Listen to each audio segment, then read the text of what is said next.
My name is Nancy Tung, and I live in Seattle, Washington. I'm a holistic wellness coach. I help people liberate themselves from their chronic pain and chronic illnesses. I like to garden, and I like to read, especially health and spiritual related articles, books.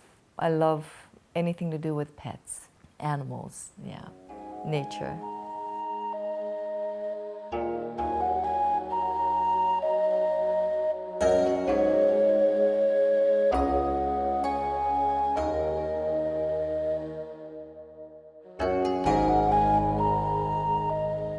I was born in Taiwan in a very humble home. I still can recall that house. It's a family, my mother, my father, and my two younger brothers, and we had a dog called Willie. I still remember her. And it's a little village, actually, for the Air Force personnel. So we all live together, and it's a village of 70-some families. And when I was growing up there, it felt like it was my world and the only world.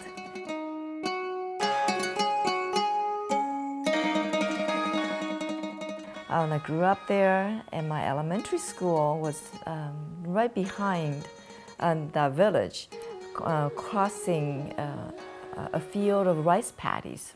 The rice paddies were places, playgrounds.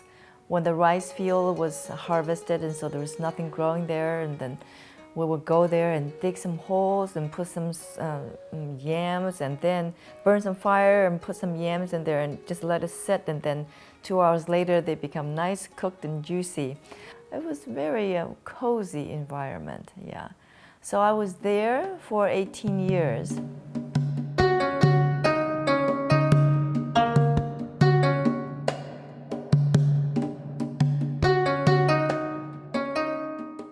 Taiwan at that time was still under a little bit of tension because of the political divide between China and Taiwan. As kids, we were educated in a way that democracy is important and communism is something that we are fighting against. Studying hard is also a very important virtue. Respect for the elders, respect for the school system, and the parents are very highly valued.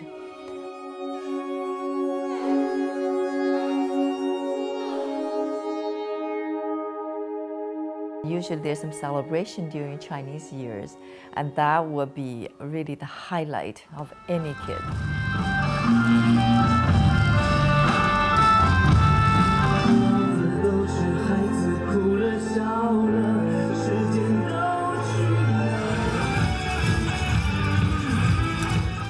During Chinese New Year, you get 15 days break, and you wake up in the morning and there's no homework, you wear new clothes, and you get red envelopes, and the envelopes that has money in it, lucky money, candies and fruits and desserts on the table, firecrackers, and go out and play.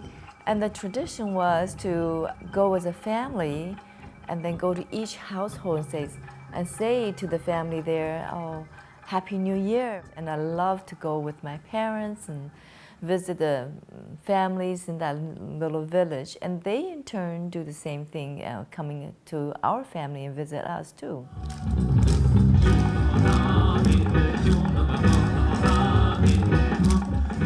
There was a lot of pressure for getting into good schools, because for each level there is an entrance exam. So after 6th grade, after elementary, then there is an entrance exam to go into the middle school. And then after middle school, then there's another entrance exam to go to high school.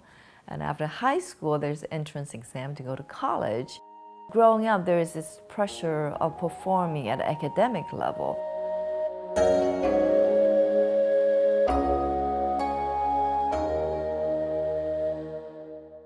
At that time, all the boys in Taiwan had to go through a 2-year compulsory military training. And my dad at the time was flying for China Airlines. And he didn't want my brothers to spend his youth in the military for 2 years. So he thought it'll be great if the family can go to a different place and they can continue with their education. And also the tension between China and Taiwan was still present. From the parents' perspective, it's perhaps a little safer and more opportunities to immigrate to Canada.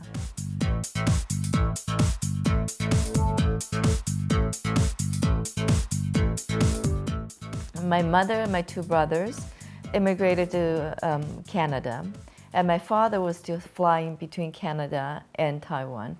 But I had to be left behind in Taiwan for a year because I think it's either the country, the policy of the country or the company, because he could fly a plane, so he can fly the plane anywhere. So better to have a daughter stay in the country, be left behind, so that nothing would happen. So I stayed home. I stayed in my house, and my grandma, my mother's mom, would come visit me sometime.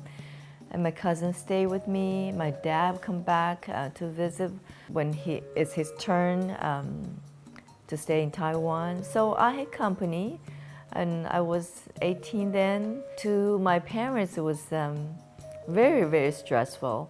But to me, it was a taste of independence and freedom. And then my dad took a very bold move. Just a few months before his retirement, he decided to just unite the families.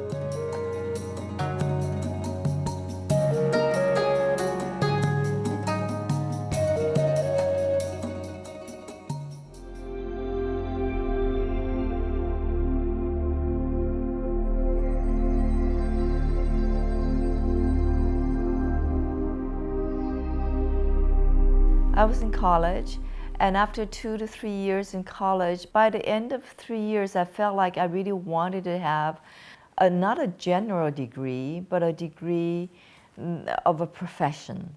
So then I went to a nursing school. I went to the nursing school that provided me with a dormitory. It meant to me that I was able to stay with my classmates in a dormitory, and then I have some spending money, and it meant also that I can be on my own. As an immigrant family, there are a lot of stress placed on my parents. My dad could not fly anymore, and he has a language barrier. My mom, who did not know English, just starting to learn English too. Just like any immigrant family, there was a lot of known and unknown stress. And I was feeling that stress, and I just thought I needed to get away.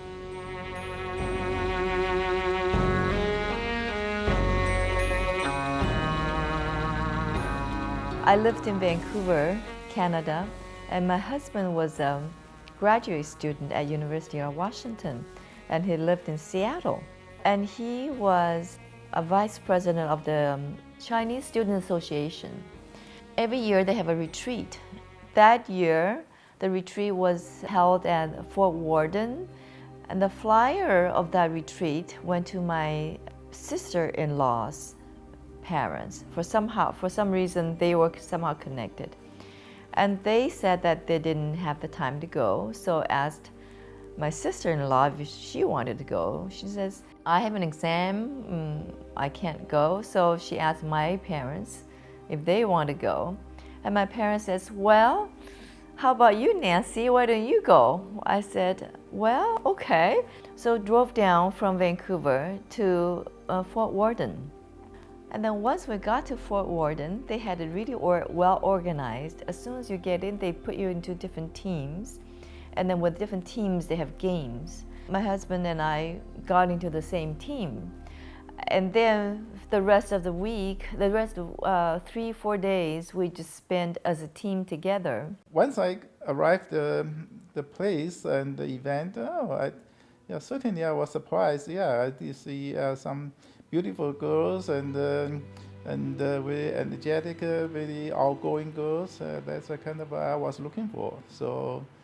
So when I put my eyes on Nancy, now it's my wife. Oh, I just starting to kind of chasing after her, and wherever she went, so I follow her, and yeah, until today actually. so that's a short story.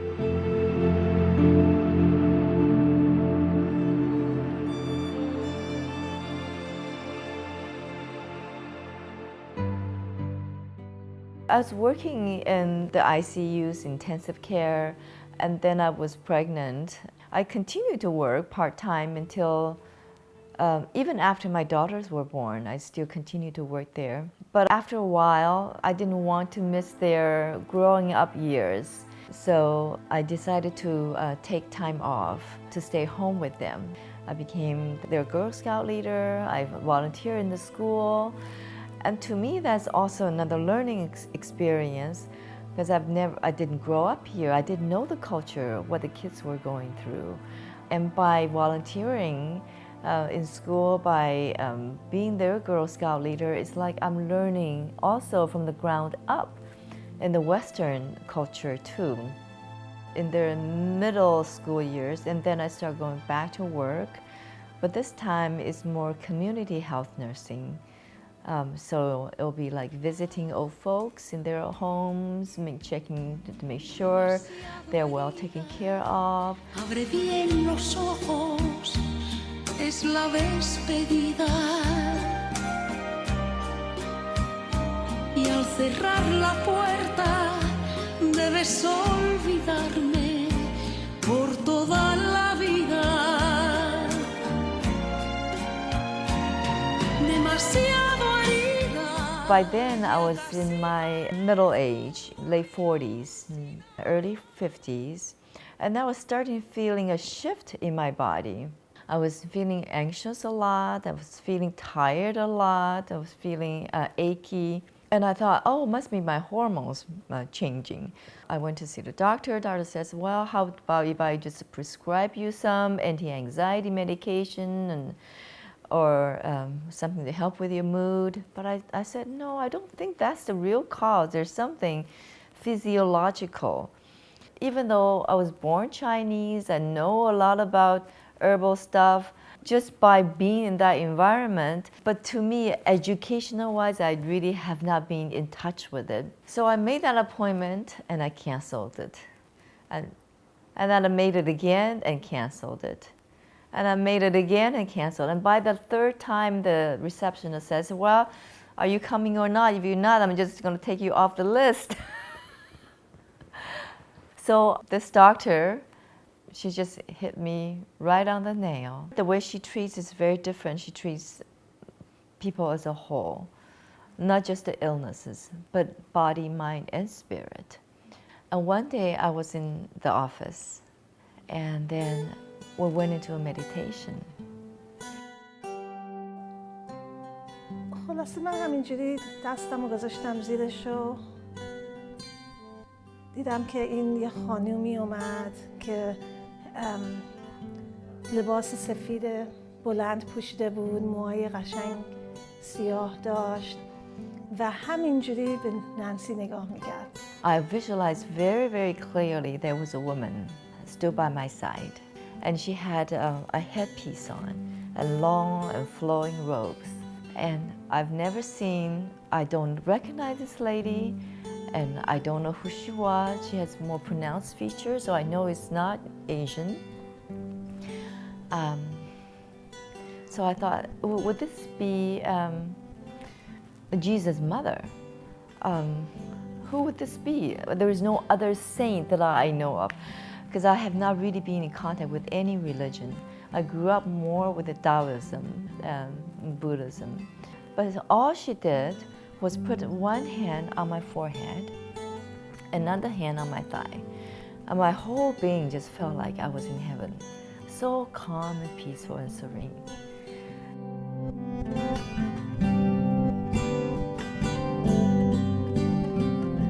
It felt like a long time, but I'm sure it was not that long.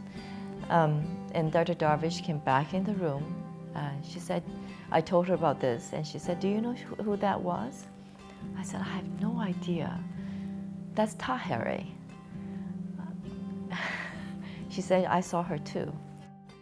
And from there on, I started to be acquainted with the Baha'i faith.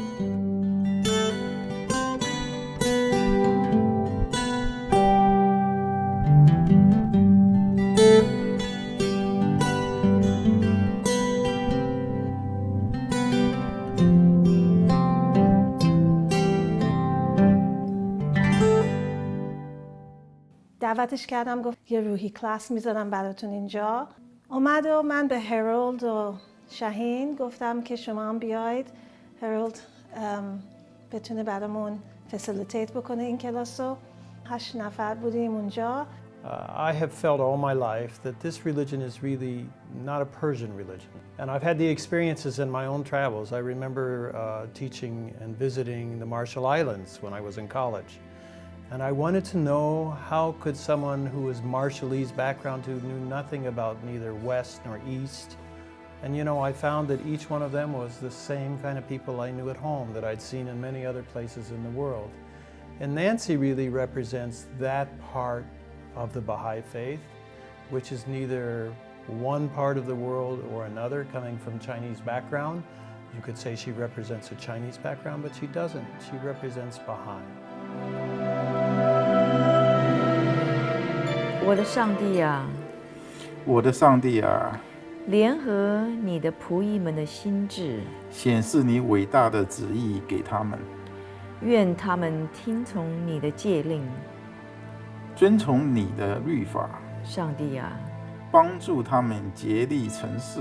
并赐予他们力量来侍奉你。上帝啊，切莫让他们。Just the concept of religion was very foreign. I think from my family background, just living on your own strength is important. To really identify with the religion was quite, it's new. It takes time. You know, in my field, it was non-existent. And plus, it's something brand new. It's not like Christianity where I heard a lot about. So it would take my whole being a little while to get used to it. I think it's the ego or the inner recording of, do I really belong here? What would other people think about me? Nobody knows about this faith. My friends don't know anything about it.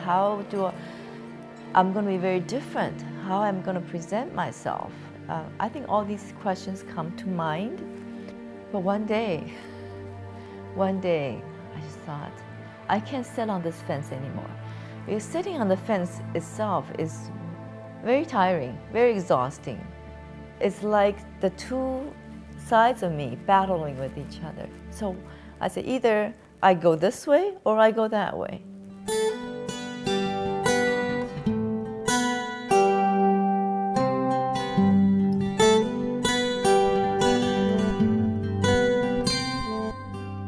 Because I'm pretty open-minded in terms of different religions, and as long as it's not so weird, so strange, like some religions so fundamentalist. But I see Baha'i, you know, it's pretty intellectual. That's what I was searching internet and see what's a Baha'i, because the first time he mentioned, and but in terms of the principles, I think I agree a lot of the principles of the Baha'i principle is inclusive, not exclusive. And so, you know, in Chinese we have a way to say 世界大同. That means everybody come together and it's a one world, you know, one universe. You know, there's no difference between people. So I really enjoy the fact that the Baha'i faith encourages independent investigation. It's because it's personal work. It is a personal belief. So who else can do it for you but yourself? It doesn't matter your past. If your heart is searching, your answer will come like a breeze.